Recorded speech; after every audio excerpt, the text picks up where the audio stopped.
bonheur de certains et la peine de beaucoup. La joie et la terreur des bons et des vilains. Parfois bons ou mauvais apôtres. J'embrouille et je dénoue les erreurs. Et je vais déployer mes ailes pour voler par-dessus ces années de malheur. Ne regrettez donc rien pour elle, puisqu'en ma qualité de temps, je puis dégainer un abîme de longs jours inintéressants. Veuillez ne pas m'en faire un crime. Troubler les lois de la durée. Moi, ce n'est qu'un ruban. Je plante et déracine un entour de talent. Une tradition de vie.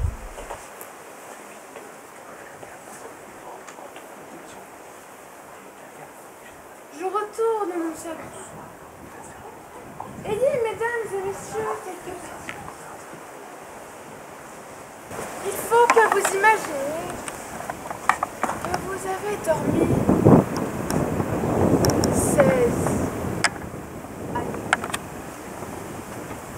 Léontès, aimable spectateur, pleure, atterré par un malheur que ne peut user l'habitude. Laissons passer et repasser dans sa tête le vol des oiseaux de la honte. Abandonnons le roi Léontès.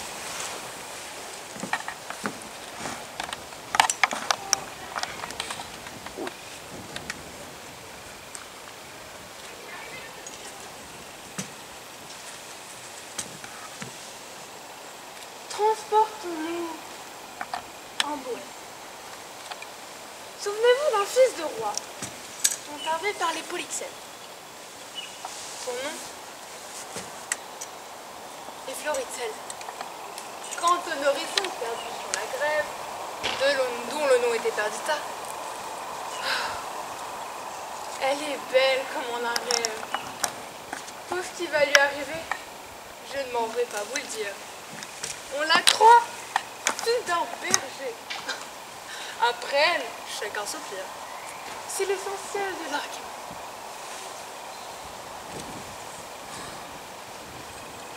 Gentil spectateur, mes excuses.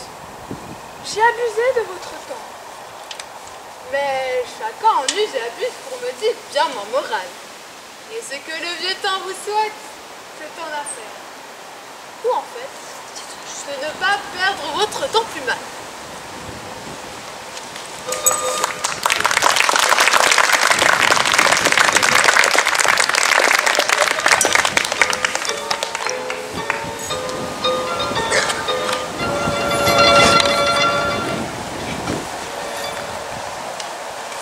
Cher Camilo, cesse de m'importuner.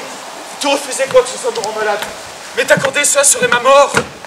Sire, voilà 15 ans passés que je n'ai pas revu ma patrie.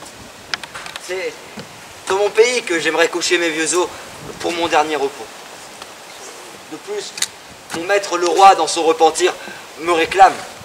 Peut-être puis-je alléger les peines de son cœur. Si tu m'aimes, Camilo, n'efface pas d'un seul coup tous tes services passés en m'abandonnant. Et ne parle plus cette Sicile maudite. Son nom seul est un chagrin à travers le souvenir de ce roi repentant, redevenu mon allié, mon frère. Mais dont la femme et les enfants morts me laissent au cœur une plaie toute. Dis-moi, depuis quand n'as-tu pas vu le prince Florizel? Sire, il y a 3 jours que je n'ai pas vu le prince. Je ne sais pas à quelles affaires plus heureuses il se consacre en ce moment. Il s'absente souvent de la cour. Et j'ai entendu dire qu'il a consacré beaucoup moins de zèle qu'autrefois à ses devoirs de prince. Je l'ai remarqué aussi, Camilo. C'est pour ça que j'ai chargé des serviteurs discrets de surveiller ses faits et ses gestes. Et voici ce qu'ils m'ont rapporté. Le prince rarement la maison d'un vieux berger. Un homme très rustre, paraît-il, parti de rien, est parvenu au grand étonnement de ses voisins à une aisance inexplicable. Dire, cet homme, paraît-il, a été d'une distinction rare et dont le renom a dépassé tout ce que l'on pouvait s'attendre à voir naître dans une chaumière.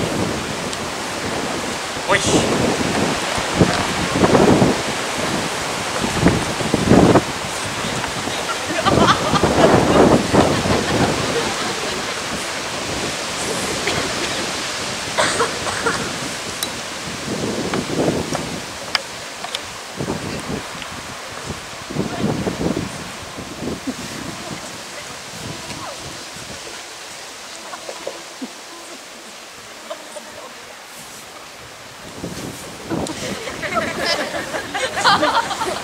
Tu vas m'y accompagner, Camilo.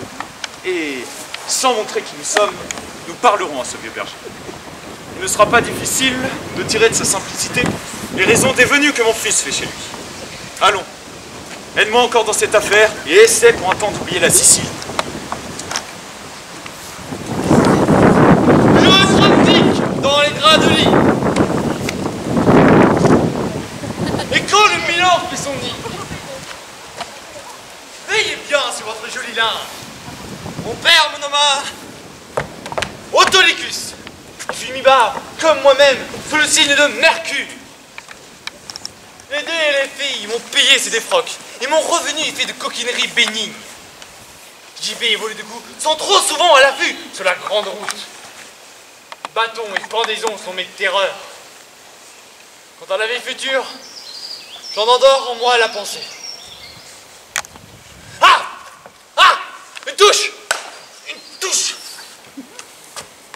Voyons. 11 moutons donnent 11 kilos de laine. Chacun de ces 11 kilos rapporte 1 livre environ. Sur 1500 moutons, mais combien peut valoir la laine? Si le piège tient bon, le pigeon est à moi. Je pourrais jamais y arriver de tête. Voyons. Qu'est-ce que j'ai acheté pour notre fête des moutons?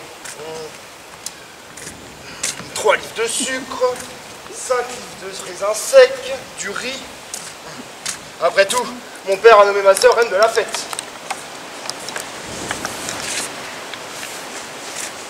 7 noix de muscade, 1 ou 2 racines de gingembre. Tout ça, je me débrouillerai pour les avoir pour rien.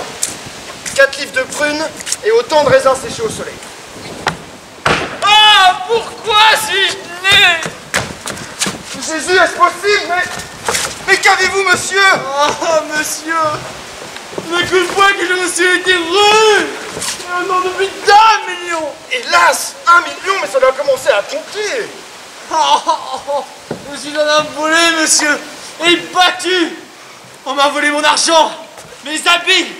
Et m'a recouvert de ces hardes répugnantes! Donnez-moi la main, je vais vous aider. Allons, donnez-moi la main. Oh, doucement, monsieur!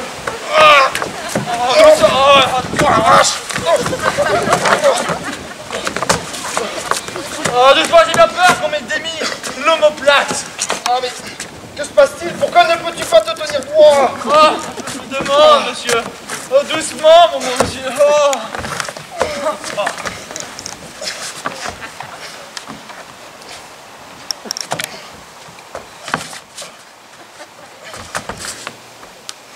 Bon, on est là en bien charitable service. As-tu besoin d'argent? Je peux t'en donner un peu si tu veux. Non, merci! Non, merci, je vous en prie, bon monsieur. Salut, chez un parent qui n'habite pas à 3/4 de mille d'ici. J'aurai de l'argent chez lui et tout ce dont j'aurai besoin. Je vous en prie, monsieur, ne m'offrez pas d'argent.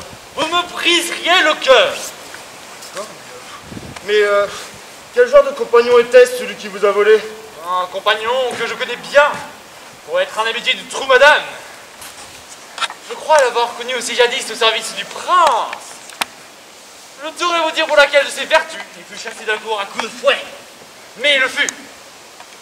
Puis il devint montreur de singes, puis sauterisseau, puis huissier, et parvint enfin à se faire attribuer un permis de montreur de marionnettes. Après être ainsi passé par divers métiers d'occasion, et s'est établi définitivement dans la friponnerie. Je crois qu'il s'appelle Otto. Ah, ne me parlez pas de cet homme-là. Ah, quel vieux filou. Ah, il lance les fêtes des villages, les foires et les combats d'ours. Exactement, monsieur. C'est bien lui. C'est ce coca-là qui m'a mis dans cet état. Ah, y a pas plus coquin, plus coureur dans toute la Bohème. Ah, si vous lui aviez fait des gros yeux, et craché à la figure, il se serait enfui. Je dois vous avouer, mon bon monsieur, que je ne suis pas très belliqueux. Je manque de cœur pour cela. Et c'est un détail qu'il savait sans doute. Eh bien, moi, je vais aller acheter diverses épices pour ma petite fête des moutons. Non, non, elle est intéressée, mon bon monsieur.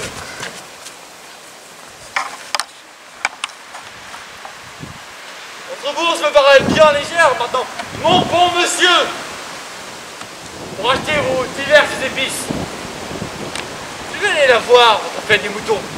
Et si je ne trouve pas tous ces tondeurs comme leur propre bestiole, qu'on me retire mes titres et que mon nom soit couché sur le livre de la vertu.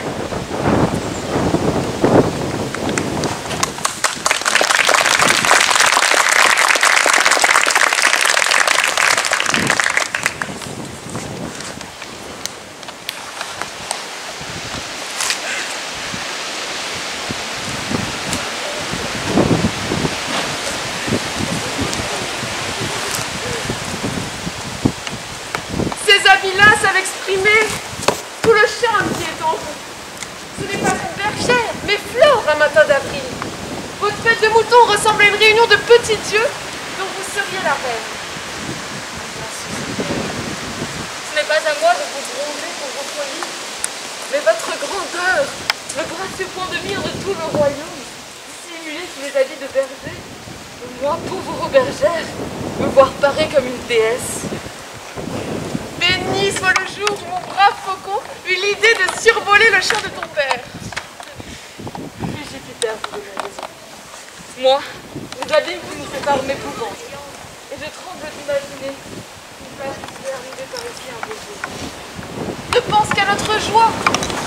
Les dieux eux-mêmes ont pris jadis les plus humbles aspects pour servir leur amour. Jusqu'à emprunter la forme de bête. Jupiter devient taureau et mugit. Neptune se fit bélier et Béla, et Apollon, aux cheveux d'or, Dieu à la robe de feu, un pauvre et modeste berger comme moi en ce moment. Mais jamais leur métamorphose n'eut pour objet un être aussi beau, aussi rare que toi, et jamais leur amour ne fut aussi pur que le mien. Car si fort que soit le désir que j'ai de toi, je te respecte.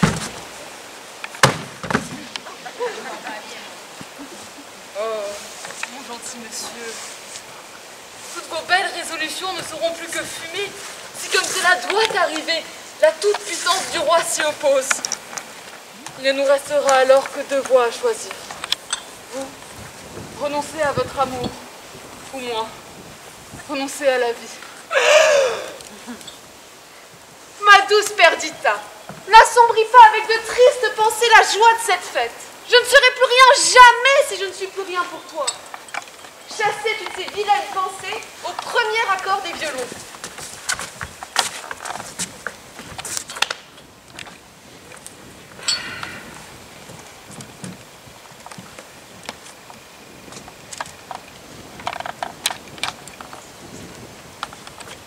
Oh, d'infortune et délice.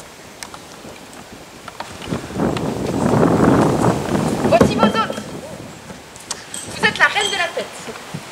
Dans une heure, ils doivent être rouges et pétillants de gaieté. Oh, allons, ma fille. Allons.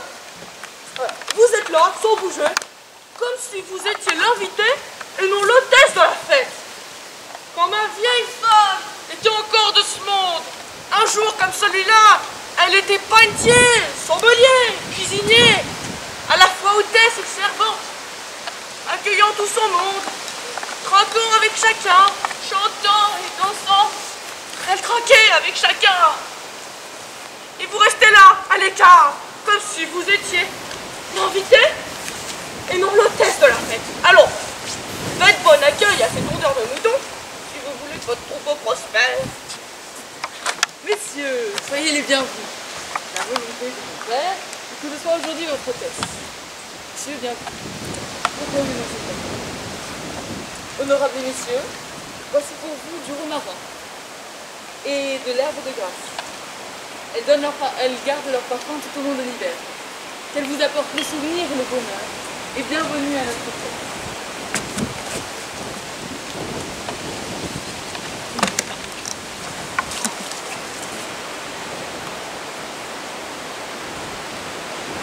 Bienvenue à notre fête. Bergère, vous êtes une très jolie bergère. Vous avez su très spirituellement fleurir vos âges avec ces fleurs de l'hiver. Et je crois que je renoncerais à paître si je faisais partie de votre troupeau. Et je ne vivrais que de vous contempler. Hélas, vous deviendriez si maigre que les vents de janvier vous souffleraient à travers le corps. Je regrette de ne pas avoir quelques fleurs de printemps qui conviendraient mieux à votre âge. Oh, il me manque ces fleurs pour en faire des guirlandes et en parer mon doux ami, en boucle le sol autour de son corps. Quoi, comme pour un mort? Non, comme un lit odorant sur ses tendres sémées. Pour un mort alors, je ne pourrais concevoir que vivant et dormir. Allons. Prenez vos fleurs. Il me semble que je joue un rôle dans une de ces pastorales des jours de Pentecôte.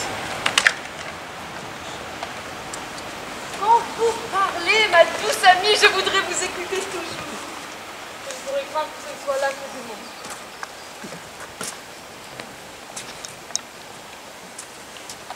Allons, en avant la musique. Allez.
Avec la flûte et le tambourin.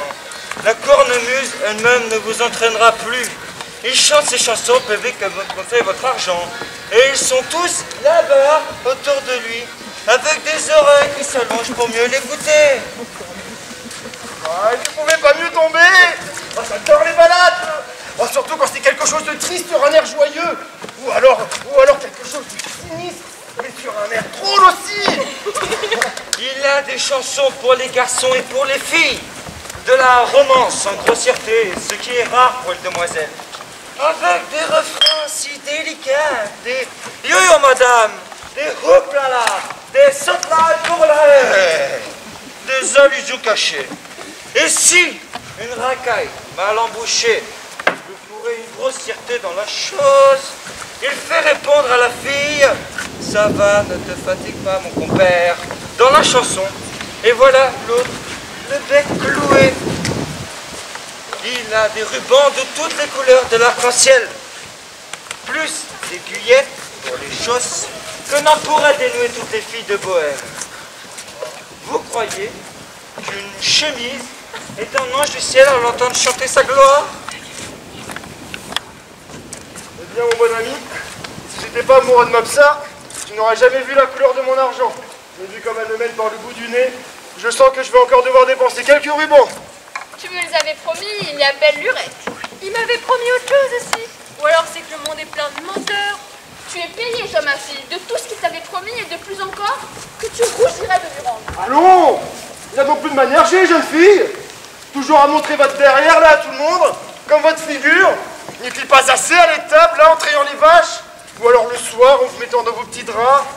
Ou alors le matin, hein? En vous racontant vos petites histoires? C'est bon, on se tait. Mais tu m'avais promis un collier de verre et une paire de gants de velours. Mais ne t'ai-je pas dit que j'ai été filouté sur la route et qu'on a pris tout mon argent? Oh, c'est en fait, monsieur, qu'il y a des filous dans le barrage. On s'en me fera jamais assez. Ah mais ne crains rien, l'ami. Ici, on ne te volera rien. Ah, je l'espère, monsieur, car j'ai ici là plus d'un paquet auquel je tiens. Les balades, j'adore ça. Et s'il te plaît, achète-moi une. J'aimerais avoir une balade imprimée. Comme ça, on est sûr que l'histoire est vraiment arrivée. En voilà une sur un air très mélancolique. Comment la femme d'un usurier accoucha de 20 sacs d'écus à la fois, et comment elle eut envie de manger des crapauds et des vipères frites. C'est vraiment arrivé, vous croyez? Authentique, il n'y a pas un mois que cela s'est passé. Oh, Dieu me garde d'épouser un usurier. Oh, voilà le nom de la sage-femme à la suite du titre. Madame Bobard, le nom des simples et honnêtes dames qui se trouvaient là. Pourquoi voulez-vous que je colporte des mensonges?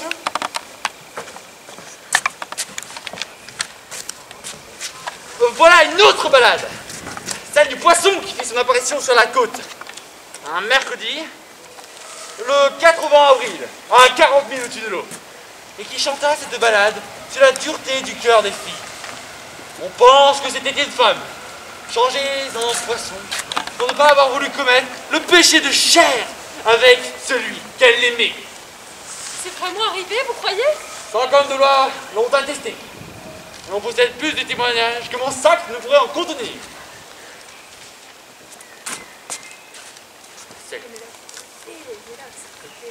Celle-ci, c'est une balade joyeuse, mais jolie. Il faut aussi que nous en ayons des gays. Alors, prenez celle-là, car elle est vraiment drôle. Elle se chante sur l'air de... deux filles courtiser un seul homme. Il n'y a pas une fille de l'Ouest qui ne la chante. C'est un succès. C'est moi qui vous le dis. On pourrait la chanter ensemble. Monsieur ferait la troisième voix. Nous avons justement appris l'air le mois dernier. Oh, je peux chanter sans partition. C'est mon métier. Nous y sommes? Allons, je pense que nous allons chanter un petit peu plus loin. Mon père et le gentilhomme ont l'air de se parler gravement et je pense que nous les dérangeons un petit peu. Allez, viens là, marchand, et montre ces marchandises à ces fillettes. Je crois qu'elles vont te coûter cher, jeune homme. Allons, donnez-vous le main. Ah, voilà une affaire belle. Vous, amis inconnus, soyez leurs témoins. Je lui donne ma fille et m'engage à lui faire sa dot égale à la sienne. Je ne veux de votre fille d'autre dot que sa vertu. Quand certaines personnes mourra, j'aurai plus de richesse que vous n'en pouvez rêver. Mais mariez-nous maintenant devant ces témoins. Doucement, berger. Avez-vous un père, jeune homme? Oui, mais pourquoi? Est-il au courant de tout ceci? Il ne l'est, ni le sera. Il semble qu'un père est aux noces de son fils, le convive qui emmène la table. Mais dites-moi, peut-être est-il incapable d'un jugement sain, impotent, ou déjà retombé en enfance? Non, mon bon monsieur. Il a toute sa santé et plus de vigueur en vérité que la plupart des hommes de son âge. Vous lui faites, son étant-ci, une offense bien peu filiale. Il est sagesse que le fils se choisisse lui-même une femme, mais il est sagesse aussi que le père, dont la joie est d'avoir une belle postérité, soit un petit peu consulté en l'occurrence.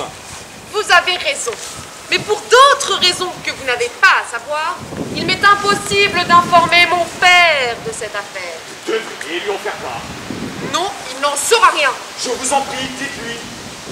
Je vous dis qu'il ne doit rien en savoir. Fais-le, mon fils. C'est sûr. Il n'aura aucun sujet de chagrin en apprenant ton choix. Je regrette, c'est impossible. Établissez le contrat. Et vous, soyez les témoins de notre union. Et c'est votre rupture, monsieur. Que j'ai honte d'appeler mon fils. Tu es trop méprisable pour qu'on te reconnaisse comme l'héritier d'un secte. qu'il ne reste que d'une poulette. Pour toi, Manon, ce qui me nave, c'est quand on tes enfants je te ferais qu'abréger ta vie d'une semaine. Et pour toi, jeune échantillon de sorcière, tu savais avec quel royaume imbécile tu t'accouplais. Oh mon Dieu! Je ferai gratiner ton visage avec des ronces. Je te rendrai aussi laide que ta condition est basse. Quant à toi, le garçon fou d'amour, je t'interdis désormais de la revoir. Sinon, nous t'écartons notre succession et te tenons pour étranger à notre soin royal comme de Calion lui-même. Rappelle-toi bien mes paroles et rentre au palais derrière nous. Pourquoi, maintenant, nous faisons grâce de la vie. Et pourquoi, l'enchanteresse du village, fais le bonheur d'un rustre de ton espèce. Et si tu t'avises encore d'ouvrir Béos ta chambre pour ce misérable, si tu le prends encore une fois dans tes bras, j'imaginerais pourquoi une mort aussi cruelle que tu es fragile. Une ou deux fois, j'ai tenté de lui répondre et de lui dire simplement que le même soleil qui brille sur son palais royal ne se détourne pas de notre chaumière, mais l'éclaire tout autant. Voulez-vous vous en aller maintenant, monseigneur? Je vous avais prédit ce qui vous arrive là. Maintenant que je me suis réveillée de mon rêve, je n'ai plus envie de jouer à la reine un seul instant, et de faire mes brebis et pleurer. Eh bien, vieux père, dis quelque chose avant de mourir.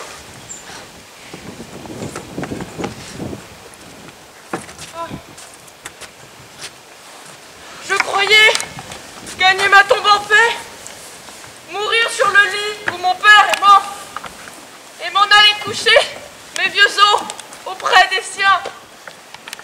C'est quelques bourreaux maintenant qui m'envelopperont de son linceul, et l'on m'enterrera là où aucun prêtre ne viendra me jeter la pelletée de terre.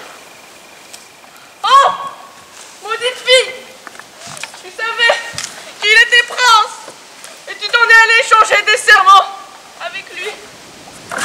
Si je pouvais mourir tout de suite, la mort serait la bienvenue.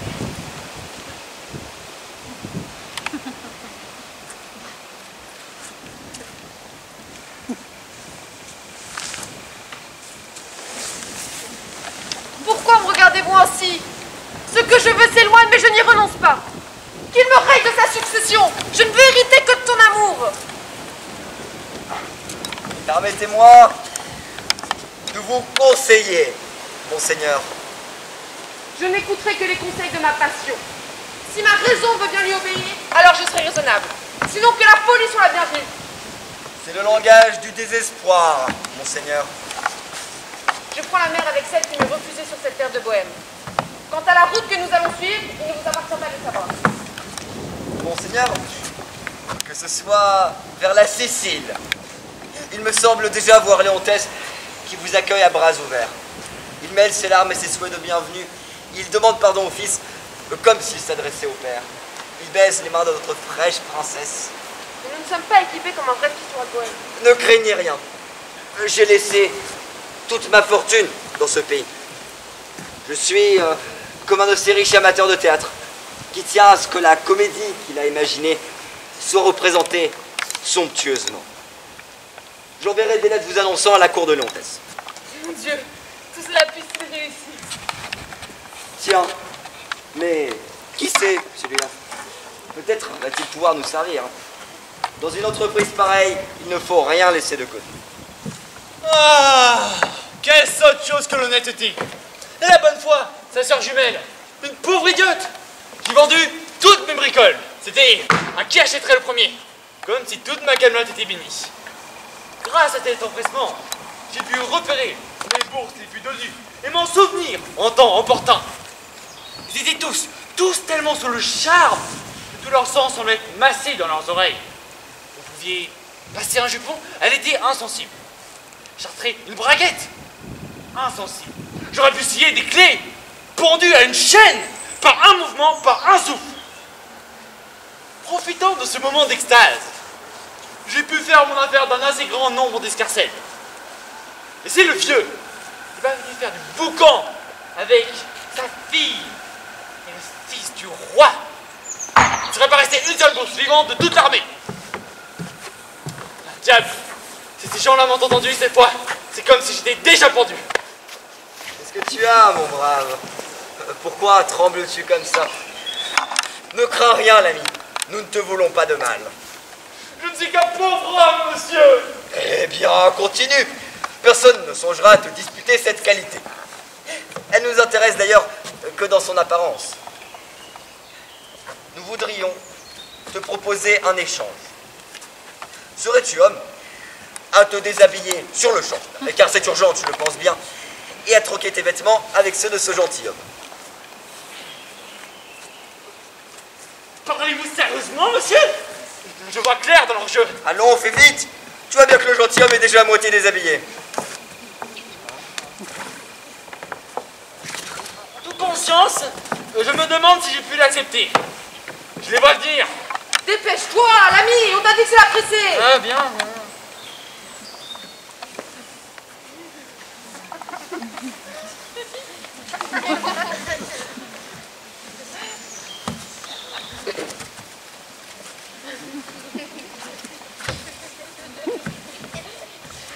Tu es un brave homme. Les dieux sont avec nous. Gagnons vite le rivage.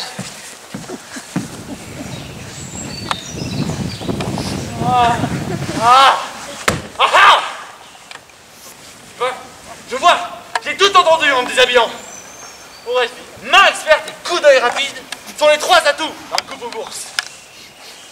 Un bon nez, également recommandé afin de flairer la bonne affaire.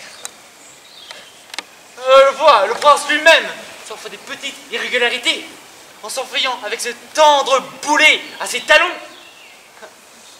Si j'estimais qu'il était honnête d'en avertir le roi, je ne le ferais pas. Mais comme j'estime que la vraie fourberie, c'est de le lui cacher, je reste donc parfaitement fidèle à mes principes.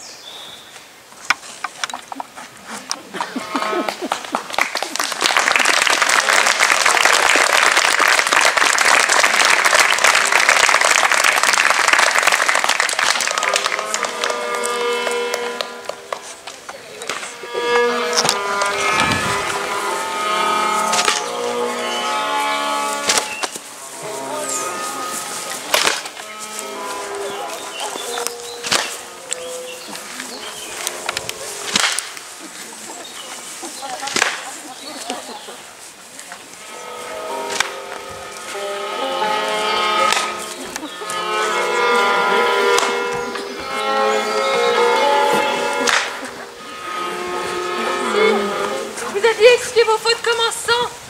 Vous avez même payé plus cher pour votre péché. Vous faut à la fin faire ce qu'ont fait les dieux. Oubliez vos crimes et vous pardonnez à vous-même. Ces yeux étaient des étoiles.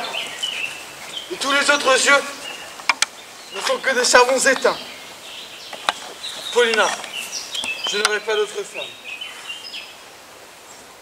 Pourriez-vous jurer que vous ne vous remarierez jamais qu'avec mon consentement? Jamais, Paulina. Je le jure. Dieu ait pitié de moi. Mais bon Seigneur, vous êtes témoin de son serment. Vous l'acculez, madame, à une épreuve trop dure. Il ne se remariera pas. Madame... Il ne se remariera pas. Nous ne nous marierons que lorsque tu nous ordonneras. Et ce sera lorsque votre femme reviendra à la vie. Pas avant.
moment de stupeur, on nous a tous fait sortir de la salle. Je suis pourtant certain d'avoir entendu le vieux berger dire que c'était lui qui avait détruit l'enfant. Je suis bien curieux de savoir comment tout cela va se terminer. Je vous fais un récit un peu décousu. Mais si vous aviez pu voir le roi et Camilo, l'étonnement m'avait fait deux statues vivantes. Il semblait presque, à force de se fixer l'un et l'autre, que leurs yeux allaient sortir de leurs orbites. Leur silence parlait pour eux, leur moindre geste était un cri. On eût dit qu'ils prenaient connaissance d'un monde nouveau ou d'un monde détruit. Un extraordinaire sentiment de stupeur émanait d'eux. Le spectateur le plus perspicace n'aurait pu dire si c'était la joie ou la douleur qui les rendait ainsi. Mais c'était certainement l'une ou l'autre, à leur point le plus haut. Mais voici venir un gentilhomme qui en sait peut-être davantage. Quelle nouvelle! Partout des feux de joie! L'oracle s'est accompli! La fille du roi est retrouvée! Tant de prodiges se sont réalisés depuis 1 heure que les faiseurs de balade eux-mêmes se demandent comment ils pourront raconter tout cela et être crus. Voici l'intendant de Dame Paulina. Il pourra vous en dire davantage. Eh bien, où en sont les choses, monsieur? Cette nouvelle que l'on donne pour voir ressemble tellement à un conte que sa véracité en paraît suspecte. Le roi a-t-il vraiment retrouvé son héritière? C'est absolument vrai! Si jamais vérité a pu accéder de tels événements invraisemblables. Il y a entre les preuves une telle concordance que ce que vous entendez raconter, vous jureriez que vous l'avez vu. Le manteau de la reine Hermione, Le bijou qui attachait le col de l'enfant. les lettres sur lesquelles on a reconnu l'écriture d'Antigonus, Sa majesté enfin même de cette jeune fille. la majesté même de sa mère, Son air de noblesse qui perce sous la simplicité de son éducation. et bien d'autres évidences encore. Proclame qu'elle est la fille de notre roi. Avez-vous vu, les 2 rois seront faits? Non. Alors, vous avez manqué un spectacle unique. 2 joies se dépassant l'une de l'autre. On nous dit que leurs yeux chagrins sont vidés en les quittant. Car l'angeois se noyait dans les larmes. Ils levaient les yeux au ciel, tendaient les bras, oubliant leur dignité royale. Ce n'étaient plus que 2 pères, fous de bonheur, se serrant à étouffer. 2 pauvres hommes comme les autres, leurs couronnes et leurs habits royaux. Notre roi riait de bonheur, puis pleurait à Rimel, demandant pardon au roi de Bohême, le serrant contre lui ainsi que son beau-fils, étouffant sa fille de larmes. Il remerciait le vieux berger, qui restait pétrifié, comme un baronnet pendant une fontaine antique. Je n'ai jamais entendu parler d'une pareille rencontre. Cela dépasse tous les récits. Mais qui est devenu Antigonus qui avait été chargé d'emporter l'enfant? C'est là un autre sujet de conte fantastique. Une de ces vieilles histoires qu'on ne cessera jamais de se redire. N'eût-il personne pour y croire, ni d'oreille pour l'écouter. Antigonus fut mis en pièces par un ours selon le fils du vieux berger. Et ce simple d'esprit n'a pas que sa vérité qui est grande pour justifier son invraisemblable récit. Mais encore un mouchoir et un anneau, tout à fait comme dans les contes, que Paulina a reconnu. Mais qu'est-il advenu de sa barque et de ses compagnons? Tous périrent dans un naufrage au moment même où l'enfant fut découvert. Paulina, partagée entre la joie et la douleur, Tantôt pleure la mort d'Antigonus et tantôt rit comme une folle. soulève la princesse dans ses bras, la tenant sur les contraintes de toutes ses forces pour ne plus risquer de la perdre. Le moment le plus touchant fut lorsque le roi dit avec grande franchise comment était morte la reine. La jeune fille écoutait, toute pâle. Soudain, la douleur la submergea. Ce n'était plus seulement de la peine. On eût dit qu'elle saignait des larmes. Et tous autour d'elle, même ceux dont le cœur est de marbre, Nous pleurions. Mais sont-ils à la cour maintenant? Non, la princesse a appris l'existence de cette statue d'Hermione. À laquelle on travaille depuis si longtemps et que Paulina garde jalousement dans une maison à elle. Il paraît qu'un grand maître italien est venu en secret à la cour. A fait une image si semblable à Hermione qu'on voudrait lui parler. Et rester devant elle à attendre sa réponse. Ils sont tous allés la voir dans un transport de tendresse. Il paraît que toute la cour souffre là-bas. Je me disais bien que Paulina avait quelques affaires importantes là-bas. Car, depuis la mort d'Hermione, j'avais remarqué que plusieurs fois par jour, elle se rendait secrètement dans cette maison éloignée. Voulez-vous que nous nous joignions à la fête? Oui. Qui songerait rester ici après une minute? Chaque minute qui passe fait naître là-bas un nouveau coup de théâtre. Nous risquons d'être plus en parlant davantage. Allons vite, mesdames, messieurs.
Tanto gentile e tanto onesta pare la donna mia, quando ella altrui saluta, c'ogni lingua diversa, tremando muta, e gli occhi non l'ardiscono di guardare.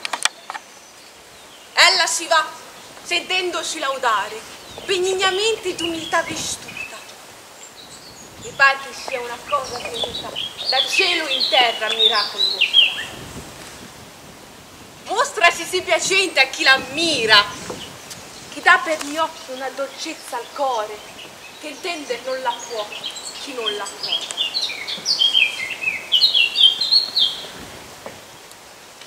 E par che delle sue labbra esce uno spirito soave e pieno d'amore, che va dicendo all'anima, sospira. Les galeries que tu nous as fait traverser sont pleines de merveilles. Mais nous n'avons pas vu ce que ma fille était venue chercher ici. L'image de sa mère. De même qu'elle était la plus belle étant vivante. Son image morte surpasse tout ce que l'art a jamais pu créer. Aussi je la garde, éloignée des regards. Elle est là dans cette chapelle. Préparez-vous à voir la mort d'une façon aussi troublante que le sommeil fait jouer la mort.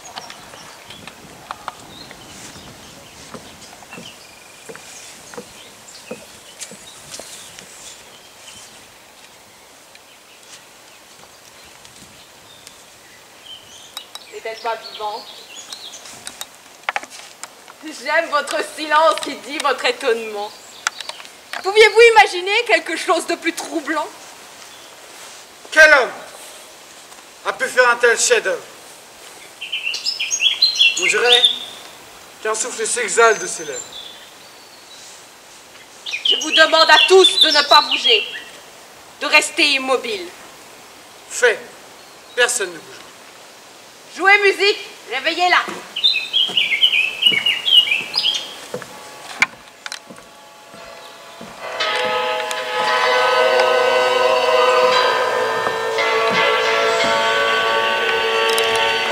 Il est temps. Avance. Cesse d'être Pierre et approche.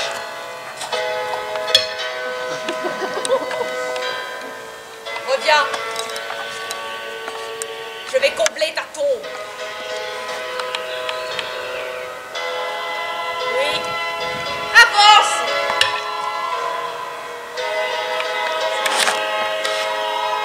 Lègue à la mort ton immobilité.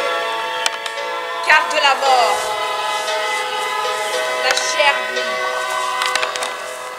te délivre. Regardez. Elle remue.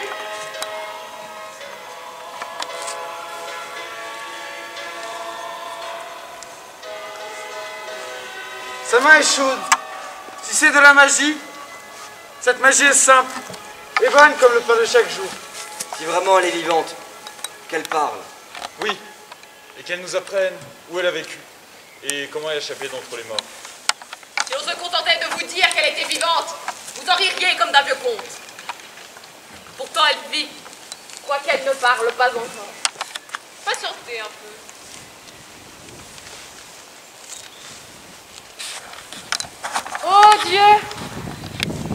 Abaissez vos regards sur ma fille et bénissez-la.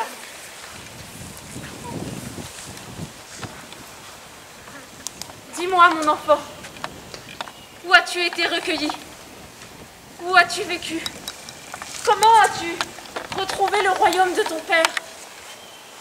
Moi, quand j'ai su que tu étais encore vivante, j'ai survécu pour te revoir. Allez, allez! Vous aurez bien le temps, dans votre joie, de vous poser les quelques questions. Quant à moi, vieille tourterelle, j'irai me nicher sur quelques branches et songer aux vieux compagnons de vie que je ne verrai plus. Non, Paulina. Tu dois recevoir un époux de ma main, comme j'ai reçu de ta main une fois. Camilo, approche et prends-la par la main. Nous sommes deux rois à attester son honneur et son mérite. À présent, madame, tournez les yeux vers mon frère et pardonnez-moi à tous les deux d'avoir sali vos regards innocents par mon injuste soupçon.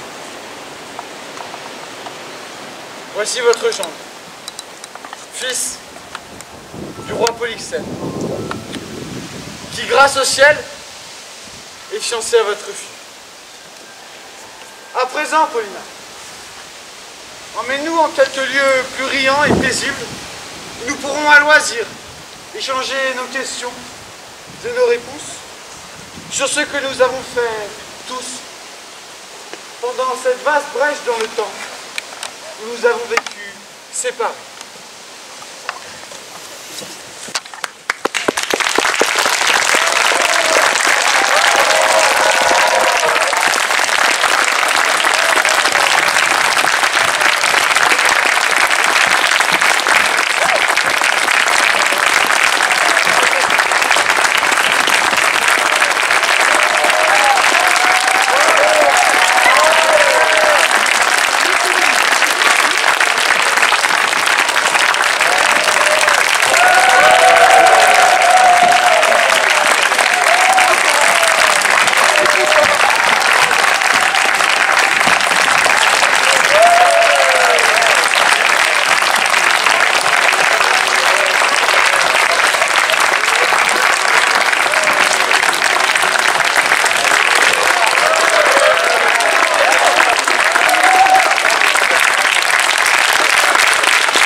Merci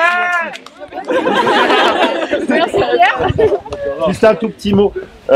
Merci vraiment d'être là. Et on a tenu à jouer quand même dehors. Cette dernière avait un peu des airs de déconfinement. On n'a pas pu le faire hier, mais ce soir, on vous remercie d'avoir tenu bon dans le froid et le vent.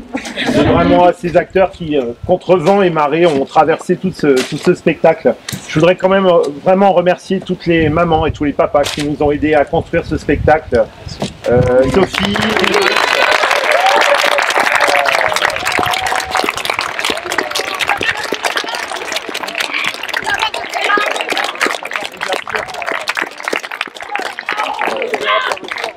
Notre chauffeur aussi.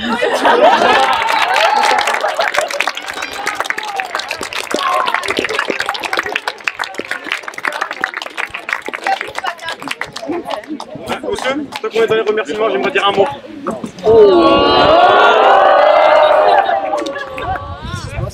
Dans les chorébandes, nous avons ma sœur, qui maintenant depuis 5 ans fait du théâtre et qui depuis 4 années consécutives joue les pièces. Elle a établi dans le Guinness des records des chorébandes 4 années. 4 années, et c'est sa dernière malheureusement. Et nous allons la remercier pour ces 4 années.